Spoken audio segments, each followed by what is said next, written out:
Szeretném felhívni a melegítőpálya lovaglók figyelmét, hogy a lebonyolítás megkönnyítése érdekében a póni 60 cm-ben induló Homan Gréta a diugratás kezdő ló versenyszám harmadik indulójaként bejön az egyik lovával, hogy ne kelljen kivárni, amíg ő a két lóról átül és melegít. Tehát elmondom a sorrendet: Hajdú Kitti, Varga Eszter, Homan Gréta, Karakás Dóra, Szahó Gréta és megint Homan Gréta.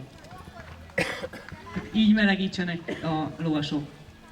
A pályára lovagolt Hajdú Kitti bohóccal.